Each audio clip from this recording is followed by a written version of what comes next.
ममता बनर्जी की सरकार अब इतनी तेज़ हो गई है कि वो सुप्रीम कोर्ट को भी नोटिस देने के लिए तैयार हो गई है। जो justice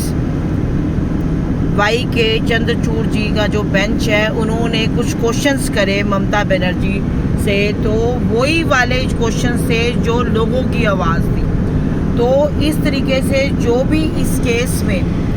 Kolkata doctor rape and murder case के अंदर जो भी आवाज़ आगे बढ़ रही है, उसको दबाने के लिए ममता बनर्जी हर मुमकिन कोशिश कर रही है, क्योंकि इससे ये पता चलता है कि उसकी जो सरकार है ममता बनर्जी की पूरी तरीके से भ्रष्ट है, और वहाँ के जो लोग हैं, स्पेसिफिकली मेडिकल कॉलेज के जो बच्चे हैं, डॉक्टर्स हैं, वो बदहाल हैं। तो उन्होंने सुप्रीम कोर्ट की जो बेंच है, उन्होंने कुछ क्वेश्चंस पूछे हैं ममता बनर्जी की सरकार से, जो कि इस तरीके से हैं। क्वेश्चन नंबर 1 कि पहले तो ये जो घटना है, इसको सुसाइड का नोट क्यों दिया गया, इसको सुसाइड क्यों कहा गया, इसको क्यों कहा गया कि ये एक सुसाइड है। दूसरा, जब पोस्टमार्टम 1 बजे से लेके 5 बजे तक हो गया और 8:30 बजे पेरेंट्स को बॉडी दे दी गई, तो 11:15 बजे तक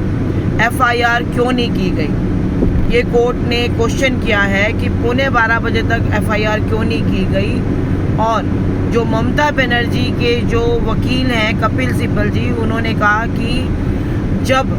पेरेंट्स घर से कंप्लेंट आती है तो FIR होती है। तो कोर्ट ने कहा क्यों, पोस्टमार्टम के टाइम पे जब पता चल गया था कि रेप है और मर्डर है, तो उसके बेसिस पे ही जो हॉस्पिटल के अधिकारी हैं, उनको पूरा अधिकार है कि वो FIR करें, FIR कंप्लेंट करें, और इसका तोड़ नहीं है कि जो कपिल सिब्बल जी ने बोला कि घर के लोग ही कर सकते हैं। फिर तीसरा क्वेश्चन ये पूछा गया कि जब 14 अगस्त को वहाँ पर RG हॉस्पिटल में भीड़ आई, तो उसको निपटने के लिए पुलिस वहाँ पे पहले से तैयार क्यों नहीं थी। चौथा क्वेश्चन कि वहाँ पर जब पता है कि इस तरह की इतना बड़ा दुर्भाग्यपूर्ण घटना हुई है, तो वहाँ की जो राज्य सरकार है वो क्यों नहीं तैयार थी इस सिचुएशन को लड़ने के लिए, निपटने के लिए। जो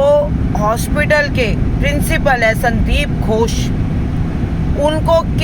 उनसे जब पूछताछ की गई, तो पूछताछ से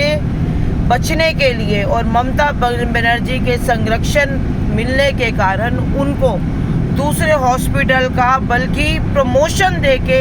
दूसरे हॉस्पिटल का प्रिंसिपल बना दिया गया। ये किसकी मेहरबानी है। तो ममता बनर्जी हर मुमकिन कोशिश कर रही है कि कोई भी आवाज़ अगर उसके खिलाफ उठेगी तो वो उसको हर तरीके से पूर्ण रूप से दबाएगी, और सुप्रीम कोर्ट को भी नोटिस देने के लिए तैयार हो गई है। फिर क्वेश्चन आता है उसके बाद कि जो पुलिस है, मौके पे जब इतनी भीड़ आई आक्रामक तरीके से, तो पुलिस उससे निपटने की बजाय वहाँ से भाग खड़ी हुई। ये सुप्रीम कोर्ट का क्वेश्चन है। फिर अगला क्वेश्चन ये है कि जो पीड़िता जो डॉक्टर है, उसकी गरिमा का ध्यान ना रखते हुए क्यों फोटोग्राफ्स और जो उसका नाम है वो वायरल हुआ सोशल मीडिया पे, जो कि नहीं होना चाहिए था, क्योंकि ये एक बहुत दुर्भाग्यपूर्ण घटना है और इस घटना से रिलेटेड कोई भी चीज़ वायरल नहीं होनी चाहिए थी। और उसके बाद जो नेक्स्ट क्वेश्चन है वो ये है कि सुप्रीम कोर्ट ने ये डिसाइड किया है कि यहाँ की जो लोकल पुलिस है वो सक्षम नहीं है इस तरह की घटना को वो करने के लिए, उसको पूरी तरीके से कंट्रोल में करने के लिए सक्षम नहीं है। इसलिए लोकल पुलिस अब जो डॉक्टर्स हैं उनकी प्रोटेक्शन के लिए CIF के लोग जो जवान हैं वो करेंगे, और CBI को ये हिदायत दी गई है कि 22 अगस्त तक वो अपनी रिपोर्ट पेश करें। और गवर्नमेंट को ये निर्देश दिया गया है सुप्रीम कोर्ट द्वारा कि जितनी भी फोटोग्राफ्स पीड़िता की सोशल मीडिया में वायरल हुई हैं, उस सब को हटाया जाए तुरंत। फिर और एक और बात है कि उन्होंने ये बोला है कि अब हम ये जो लोकल जो पुलिस है उस पर रिलाई नहीं करते, और लोकल जो यहाँ पे स्ट्रक्चर है उस पर रिलाई नहीं करते, इसलिए नेशनल लेवल तक, सेंट्रल लेवल तक 15 लोगों की टीम बनेगी जो डॉक्टर्स के क्या अधिकार हैं, डॉक्टर्स के क्या, कैसे उनको प्रोटेक्शन मिली जाए और हर चीज़ का मुआयना करेगी, जिसमें एम्स के भी पदाधिकारी हैं और जो मेन हॉस्पिटल्स हैं उसके पदाधिकारी हैं। तो इस तरीके से सुप्रीम कोर्ट ने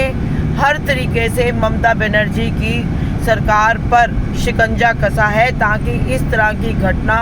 पे काबू पाया जा सके और यह दोबारा ना घट सके।